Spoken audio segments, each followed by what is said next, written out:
my god. So, hi guys, what's up everybody? It's your boy Manoj and welcome back to the channel Manoj Lifestyle Vlog. आजको vlog एकदम रमाइलो हुनेवाला छ किनकि आज हामी छौं कटारी मेरो गाउँ. सो आज चाहिँ हामी रमाइलो गर्नेवाला छौं किनकि हामी तपाईलाई आज म मेरो पुरै गाउँ देखाउनेवाला छु. कस्तो छ मेरो गाउँ हेर्नु है त. फर्स्ट अफ अल मेरो गाउँ चाहिँ पुरै पहाड एरियामा छ, हेर्न सक्नुहुन्छ. यस्तो राम्रो भ्यू जुनको कुनै पनि मुकाबला छैन. एन्ड सेकेन्ड मेरो भाइ छ यहाँ. हेलो भन्दियो. हेलो. अरु पनि भन न के. अलि लजाइरहेछ. सो हाम्रो गाउँ चाहिँ यस्तो भिड पाखामा छ हैन. तर जे भए पनि एकदम रमाइलो छ. तपाईलाई यहाँ भाइले बनाएको पिङ देखाउँदै त. अब दशैं आयो, बच्चाहरु पिङ खेल्न मन लाग्छ अनि लेट्स सी हामी पनि ट्राई गरौँ है त. तिमीले बनाए नि यो? हजुर. ल हेरौँ है, खेला है, म ढकाल ल. सो लेट्स सी ट्र्याक्टरको के हो. ओ वाउ, यस्तो भ्यूको साथमा यस्तो पिङ खेल्नु जस्तो रमाइलो कुरा के छ र. Oh my god. First of all यस्तो पहाड एरिया छ. कुनै समूह एरिया हुन्छ नि, प्लेन ठाउँ त भन्ने छँदै छैन. यो सानो त्यो सुँगुरको खोर हो. आज चाहिँ सुँगुर काट्ने दिन भएको कारणले सुँगुरहरू सब काटेछ हैन, जुन हामीले पालिरहेको छैन अहिले. यहाँ गोड देख्न सक्नुहुन्छ. भन्नुहोस् तपाईलाई कुन चाहिँ मन पर्छ सबभन्दा कुन मन पर्यो? मलाई चाहिँ यो राम्रो लाग्यो सबैभन्दा. नि कस्तो हुन्छ नि कलर, टाटेपिटे कलर. सो हेर्न सक्नुहुन्छ. वाउ, सेतो छ, खैरो छ, कानमा पनि कलर छ. एकदम राम्रो छ हेर्नु न. अनि कालो पनि रहेछ. चारवटा भन त भाइ, यता आउ न. यो कसको हो? यो कुन बाख्राको बच्चा हो यो चाहिँ? यसको. ल ठिक छ, खतरा रहेछ हेर्नु न. तिम्रो सबभन्दा फेभरेट चाहिँ कुन हो यति मध्येमा? यही हो जुन मलाई पनि एकदम राम्रो लाग्यो किनकि यस्तो कलर यस्तो राम्रो छ. गाईहरूको खोर, यो चाहिँ गाईको गोठ भयो. बाख्रा राख्ने चाहिँ त्यहाँ हो. सो गाई पनि तल चलिरहेछ, चल्न लगिरहेछ. फर्स्ट अफ अल तपाईँले त्यहाँबाट आउने बित्तिकै देख्नुहुन्छ यो सानो घर जुन गाउँले स्टाइलमा एकदम राम्रो छ होइन. यहाँ चाहिँ धेरै तपाईँले एक्सपेक्ट गर्न सक्नुहुन्न किनकि यहाँ चाहिँ मिनिमल चिज हुन्छ नि. जुन चिजको युज हुन्छ त्यो चिज मात्र हुन्छ क्या यहाँ. सो जस्तै अब एक्स्ट्रा चिजहरू हुन्छ नि त्यो चाहिँ हुँदैन. हामीलाई देखाउ नि त तिम्रो घर. ल देखाउ न. ल यहाँ माथि गएर देखाउ ल. अब चाहिँ हामी माथि जान्छ है फर्स्ट फ्लोरमा चाहिँ.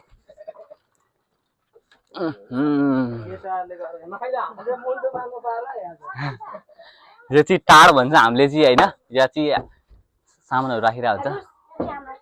ओहो केरा, मैले तपाईँलाई भन्छ नि केरा फार्मिङ यहाँ धेरै हुन्छ किनकि यहाँ त्यो माटो एकदम राम्रो छ क्या. ओहो केरा फार्मिङ हेर्न सक्नुहुन्छ कति धेरै केरा. एउटा चाकुम न त जुन भए पनि. खानु त मैले धेरै एकदमै धेरै खाइछ. अघि नै आएको हो म होइन. एकदम धेरै खाइसकेँ केराहरू. सो धेरै खाँदैन, एउटा चाकुम है त. ल खिचा त मेरो. यहाँ बसेर टक्क भ्यू हेर्दै त्यहाँ देखाइदियो भ्यूहरू पनि. आमा ल म चाहिँ केरा ट्राई गर्छु है त. ओहो सानो छ तर एकदम मिठो हुन्छ क्या.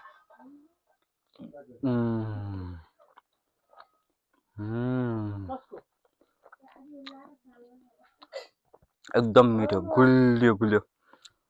हामी यस्तो केराको खोललाई चाहिँ वेस्ट गर्दैनौँ है, त्यसलाई चाहिँ हुन्छ है त. सो हामी यसलाई चाहिँ बाख्रालाई दिन्छौँ. क्वाप्प खान्छ त्यसले. देख्नुभयो नि, खाए. सो अब चाहिँ हामी तपाईँलाई यसो अझै टुर देखाउँछ है त. यहाँ के छ, के पाइन्छ, के हुन्छ तपाईँलाई फर्स्ट देखाउँछ है त. यहाँ आउनुहोस् तपाईँहरू. सो अहिले चाहिँ हामी तपाईँलाई म गाईहरू देखाउन चाहन्छु है त. यहाँ बाख्रा नहुनुको कारण चाहिँ सबै बाख्राहरू चराउन लाग्नु भएको छ. त्यही भएर बाख्रा छैन अहिले चाहिँ होइन. तर हामीसँग धेरै बाख्रा छ. कतिवटा छ बाख्रा? 12वटा जति छ. 12वटा जति. अहिले सबै बाख्रा चढ्न गएको छ किनकि अहिले टाइम भएको छैन. अहिले पछि आउँछ, आएपछि तपाईँलाई त्यो पनि देखाइ नै हाल्छु. सो अब चाहिँ हामी गाईहरू हेर्छौँ है त. त्यसको अलिक बिस्तारै आउनु पर्ने छ यो भिडमा. हेर्न सक्नुहुन्छ यहाँ गोरु 3वटा गोरु छ. हान्दैन नि भाइ? हान्दैन. साँच्ची बानिरहेको रहेछ. छोड्दै के हुँदैन बानिरहेको भए चाहिँ. यस्तो ठाउँ छ, यस्तो ठाउँमा हिँड्न पनि एकदमै गाह्रो हुन्छ. सर्र गुल्टिहाल्छ फेरि. भाइ चाहिँ डेन्जर छ. यहीँ बले बसेको भएर उसले सक्छ, हामी चाहिँ सक्दैन हिँड्न. ओहो अलिक बिस्तारै यो अलिक रिस्सा छ क्या. हो एउटा गाई छ. कलर हेर्न सक्नुहुन्छ. गाईले के गर्दैन जान त कोन. केही गर्दैन नि साँच्ची भाइ. हान्दैन नि, मलाई चिन्दैन फेरि. केही गर्दैन. हो अनि यसो गरे ओके यो गाई हो यो चाहिँ हाम्रोसँग भएको सबभन्दा पहिलो गाई यो चाहिँ हो अरू चाहिँ छ गोरु नै गोरु किनकि यहाँ बाछा। पहाडमा गोरु यो चाहिँ बाछा हो त्यो दुईटा चाहिँ गोरु किनकि यहाँ यसले त केही लाइफमा गर्दैन चाहिँ खेतीहरू फार्मिङ गर्नको लागि गोरु एकदमै इम्पोर्टेन्ट हुन्छ होइन यहाँ जोत्नु पर्यो होइन त सानो मान्छेले पुरै यस्तो बारीहरू जोत्छ सो हामी अब गोरु पनि हेर्छ है यो गोरु एकदम रिसा छ उसले भनिसक्यो यो चाहिँ बाछा रहेछ सानो छ आउनुहोस् तपाईँलाई पनि देखाउँछु बिस्तारै बिस्तारै लड्न सक्छ सो गोरु हेर्न सक्नुहुन्छ म चाहिँ अगाडि जाँदैन किनकि गोरुहरू एकदमै एग्रेसिभ हुन्छ हामीलाई देखाएको छैन नि त्यही भएर एकदम एग्रेसिभ हुन्छ हो भाइले त गोरु छोएर आउँछ त्यो पनि गोरु नि होइन छोबाट आउन केही गर्दैन साँच्चै नि गोबरै गोबर छ है तर केही भयो ओहो डेन्स त्यो बेला देखाउँछ डल्ले खोर्सानी यहाँदेखि त्यहाँसम्म पुरै डल्ले खोर्सानी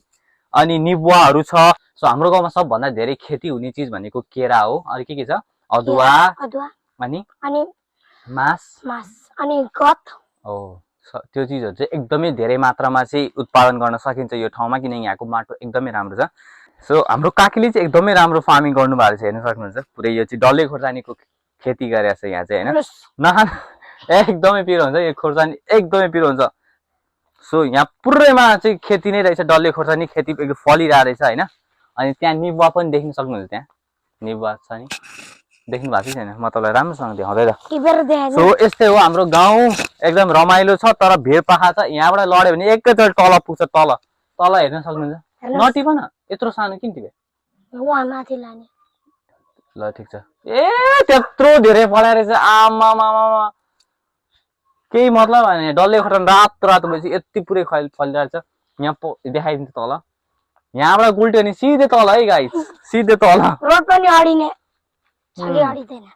यस्तो पुरै भिर पाखा छ सो जाउँ माथि जाउँ माथि जाउँ अब तपाईँहरूलाई यस्तो आउँछ हेर्नु हल्का फोरै छ त भन्दिनँ तर एकदम शुद्ध है खाना मिल्छ यो पानीहरू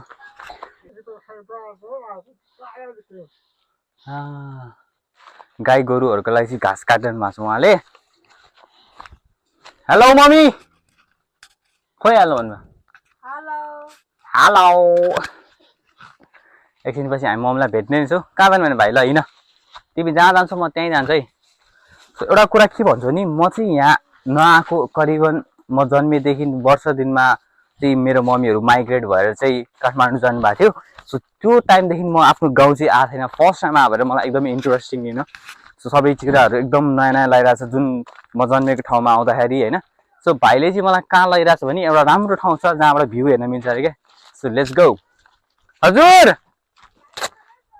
हस् मम्मीले चाहिँ घारी नजाइ सर्पो हुनुहुन्छ भन्नु छ हामी धेरै माथि जानेवाला छैन भ्यू एक से एक भ्यूहरू हुन्छ कि यहाँ एक से एक भ्यू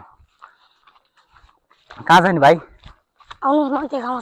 सो हामी हिँड्दैछौँ ठाउँहरू हेर्दैछौँ त्यसै हजुर ओहो ओहो ओ माय गॉड क्यामेराम्यान